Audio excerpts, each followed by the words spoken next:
Assim fez Noé, conforme a tudo que Deus lhe mandou, assim o fez.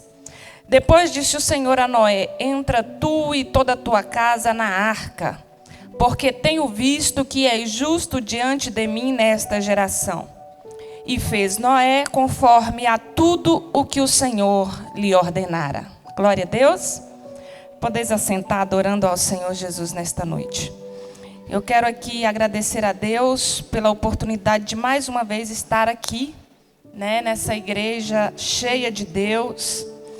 E a recepção que a gente percebe aqui, que a gente recebe, a gente só encontra aqui. E a gente é tão bem recepcionado, pastora Edilean, quando a gente chega aqui que a gente não quer nem ir embora mais. Deus seja louvado por isso. Eu quero louvar a Deus pela vida dos anjos desta igreja. Pastor Silvoni, pastora Ruth, essa mulher de Deus, que já é uma referência. Não vai ser não, ela já é uma referência, de mulher de Deus para a nossa cidade, para o nosso estado. E com o tema dessa festividade, desta campanha, que é Fome de Deus, o Senhor colocou ao meu coração falar um pouquinho sobre Noé, que viveu em uma época, em um período muito conturbado, muito difícil. Nós sabemos que a partir do momento em que Adão pecou, a iniquidade ela se multiplicou sobre a face da terra. E a história diz que quando chega na época de Noé, o mundo ele já estava totalmente corrompido e contaminado. E me chama muito a atenção como Noé ele vai conseguir viver sendo fiel a Deus em um meio totalmente corrompido. Quando nós percebemos nesse capítulo de número 6, o versículo de número 5, a Bíblia diz que a maldade do coração do homem era tamanha que Deus se arrependeu de ter criado o ser humano. Mas no mesmo capítulo, o versículo de número 9, diz que Noé era um homem perfeito, era um homem fiel, era um homem justo e era um homem que andava com Deus. O que significa dizer que, em meio a uma geração totalmente pecaminosa e distante de Deus, havia ali um homem que permanecia sendo fiel a Deus. Havia ali um homem que permanecia andando com Deus. E quando o versículo diz que Noé era perfeito e ele andava com Deus, e diz que ele era um homem justo e perfeito em suas gerações, o versículo traz uma ideia de permanência, de continuidade. E ao longo da história nós percebemos isso. Passavam-se os anos, passavam-se as décadas, passavam-se os séculos, mas Noé permanecia sendo fiel a Deus. Veio a tempestade, veio o dilúvio. Os seres viventes que estavam sobre a face da terra foram destruídos, mas Noé permanecia sendo fiel a Deus. E eu me pergunto, e fiquei perguntando ao Senhor, qual é o motivo? O que é que mantinha Noé sendo um homem fiel ao Senhor nessa dimensão? A ponto dele não mudar a sua posição com o passar do tempo. E eu só encontro aqui uma explicação. Noé era um homem que tinha fome de Deus.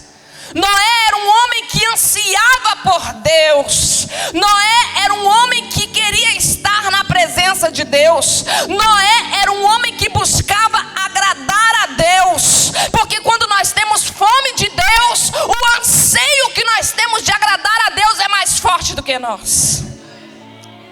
Pode vir a tentação, pode vir o que for, mas o Espírito nosso que está ligado com o Espírito de Deus, ele é mais forte e ele anseia por Deus, ele tem sede de Deus, ele tem fome de Deus, e é por isso que conseguimos permanecer na presença fiéis a esse Deus. Um ser humano que tem seu espírito vivificado em Deus, ele não consegue viver distante de Deus. Porque nós sentimos necessidade de estarmos nessa presença. Nós sentimos necessidade de cumprirmos o chamado e o propósito que Deus tem para ser realizado na nossa vida. Quantas pessoas estão aqui nesta noite que já tentaram fugir do propósito, que tentaram fugir da presença, assim como Jonas um dia tentou, mas você não consegue viver longe, você não consegue parar de cantar, você não consegue parar de louvar, você não consegue parar de pregar. Por quê? Porque a presença de Deus, ela é real na tua vida, e a sua alma, o seu espírito sente necessidade de Deus. Noé era este homem que, por mais que, quem sabe, algumas pessoas falassem para ele: por que você continua nessa mesma posição? A sociedade a qual nós vivemos hoje não é mais a mesma, Noé. Algumas coisas que você não quer praticar não é mais errado. Você está tendo um comportamento de um homem antiquado, de um homem ultrapassado. Mas eu acredito que por mais que Noé ouvisse isso, e por mais que ele quisesse pecar, ele não conseguia, porque havia uma chama de Deus acesa na alma e no coração de Noé. E é interessante dizer que quando nós temos fome de Deus, assim como Noé foi esse homem que ansiava por Deus, o versículo de número 8 então diz que Noé, porém, achou graça aos olhos do Senhor. O que significa dizer que todo homem, toda mulher que tem sede de Deus, ele será alcançado pela graça do Senhor. Ele será alcançado pela bênção sobrenatural. Ele será alcançado pelo favor imerecido.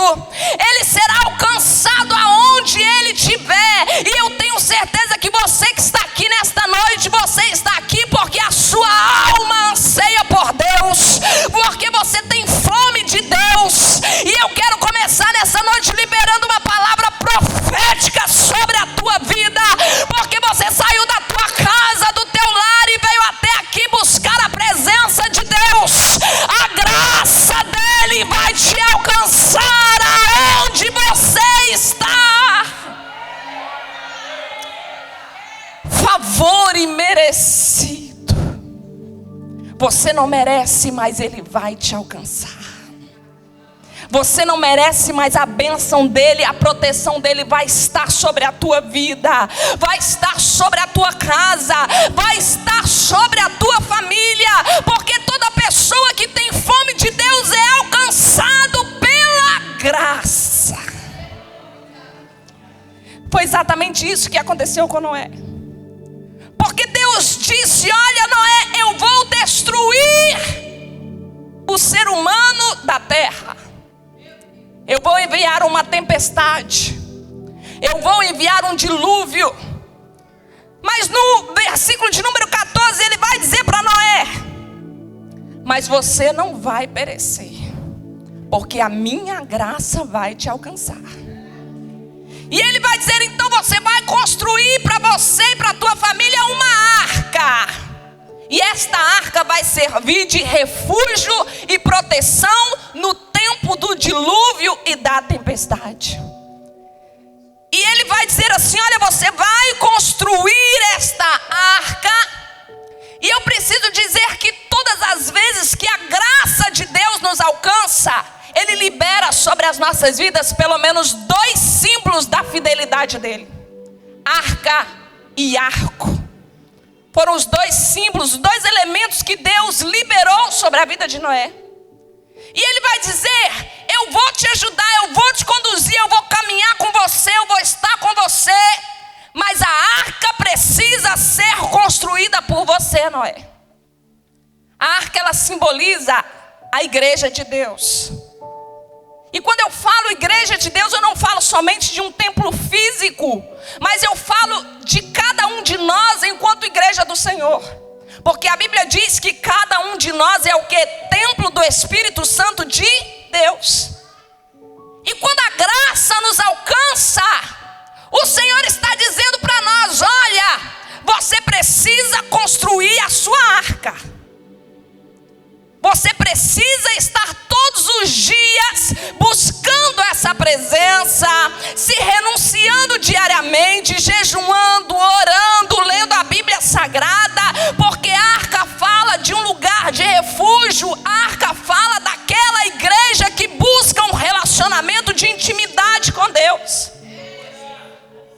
E Deus está dizendo para Noé: no dia que a tempestade chegar, você vai ter lugar para se refugiar. Mas você só tem esse lugar se você construir a arca. E Deus me trouxe aqui essa noite para te dizer: vai construindo a sua arca aí na presença de Deus. Vai obedecendo o direcionamento de Deus. Vai obedecendo o chamado de Deus. Porque no tempo da dificuldade você terá lugar onde se refugiar, onde se esconder. E a mão protetora do Todo-Poderoso vai estar sobre você, sobre a tua casa, sobre a tua família. Porque você terá a arca da presença de Deus para você se esconder.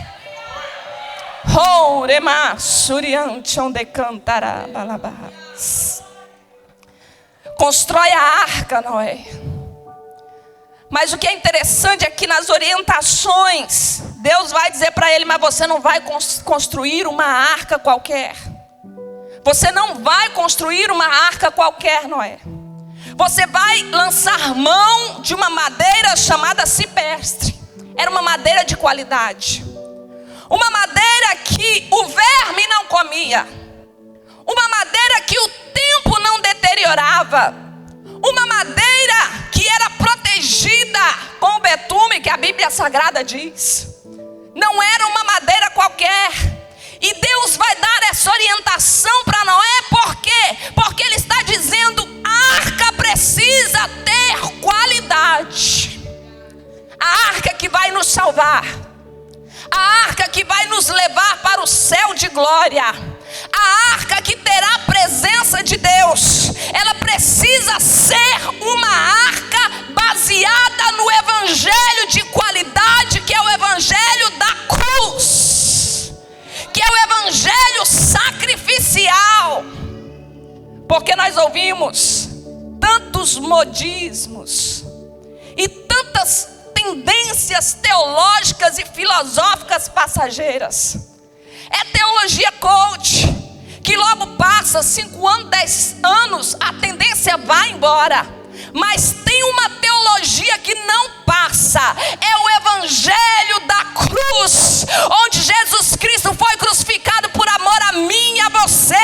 E Deus está falando conosco nesta noite: vai construindo a tua arca baseado no evangelho da cruz.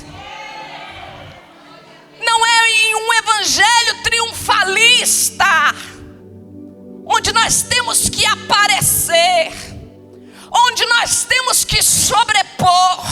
Mas é naquele evangelho que nós precisamos nos sacrificarmos todos os dias, que nós temos que nos diminuir todos os dias para que Ele apareça.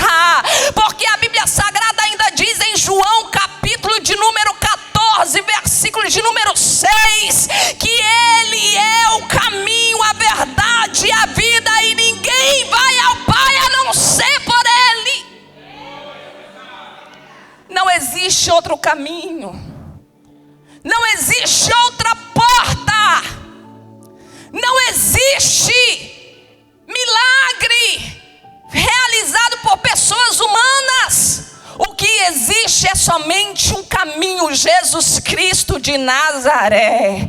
E para nós chegarmos a um céu de glória, nós precisamos estar na presença dEle. Nós precisamos ser cristãos. Nós precisamos viver o evangelho de Cristo, o evangelho do amor, o evangelho da renúncia, o evangelho de estar na presença dEle todos os dias. Oh, Espírito Santo de Deus. E Deus está orientando aqui Noé e dizendo para ele: precisa ser uma madeira de qualidade. No capítulo de número 7, quando nós lemos o primeiro versículo, ele vai dizer assim: Noé, você construiu a arca? Construí. Então entra tu e toda a tua casa na arca. Chegou o momento do dilúvio. Chegou o momento da tempestade. E eu quero perguntar para você: se Noé não tivesse construído a arca, será que ele teria como entrar nela? Só tem lugar de refúgio para se esconder no tempo da tempestade quem constrói a arca. Se você não constrói, no dia que vier o dilúvio, você vai ficar desamparado.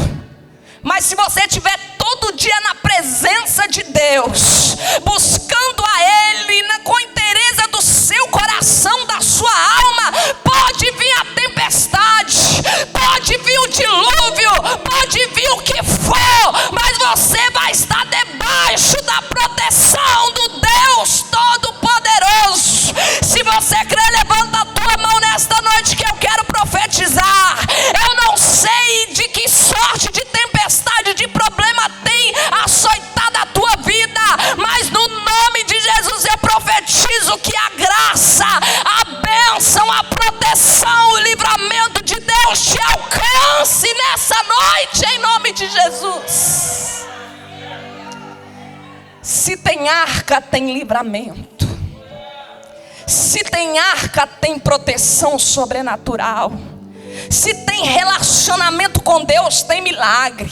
Se tem relacionamento com Deus, tem providência divina. Se você está construindo a tua arca todos os dias na presença de Deus, não precisa se desesperar, porque Deus estará contigo, salvando, protegendo, abençoando, livrando, em nome de Jesus. Entra na arca, Noé, porque você tem arca, porque você construiu. Veio o dilúvio, a tempestade, tudo isso passou e Deus vai estabelecer uma nova aliança com Noé. E Ele vai dizer assim: olha, eu vou fechar com você uma nova aliança, que é conhecida como a aliança noaica ou aliança noética. E por que Deus vai estabelecer uma nova aliança com Noé? Porque perceba que muitos anos se passaram. Só para construir a arca foi aproximadamente 100 anos. Mas o versículo de número 5 diz que quando acaba o dilúvio, Noé continua fazendo tudo conforme o Senhor lhe ordenara. Porque não é a tempestade que precisa ter o poder de nos tirar na presença de Deus. Veio a tempestade, veio, mas eu permaneço. Veio a dificuldade, veio, mas eu permaneço. Tá difícil, tá, mas eu permaneço fazendo tudo conforme a vontade de Deus.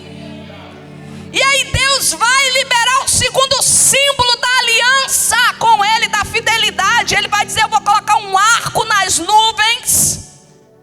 E todas as vezes que eu olhar para as nuvens, eu vou lembrar da minha aliança contigo, Noé. E o que é interessante dizer é que toda aliança, ela vem acompanhada de promessa.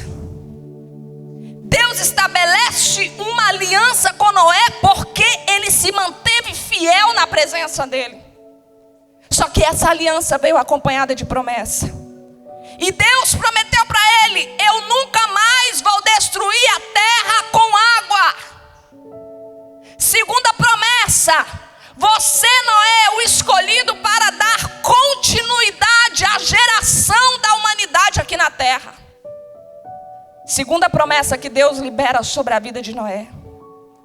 Então tenha plena convicção que se você se manter vivificado na presença dEle, construindo a tua arca, a aliança da parte de Deus vai ser liberada sobre a tua vida. Mas esta aliança vem acompanhada de promessa. Haverá promessas da parte de Deus sendo liberadas sobre a tua vida. E o interessante da aliança, quando ela surge da parte de Deus, é que essa aliança não pode ser quebrada. Ela não pode ser quebrada porque, 2 Timóteo capítulo de número 2, versículo de número 13, a Bíblia diz que ainda que sejamos infiéis, Ele permanece fiel, porque Ele não pode negar-se a si mesmo. Mas, missionário, como que acontece quando eu erro, quando eu caio em pecado, quando eu estou distante de Deus? Nós estamos interrompendo o projeto dele para a nossa vida. Mas como é que essa aliança não pode ser quebrada?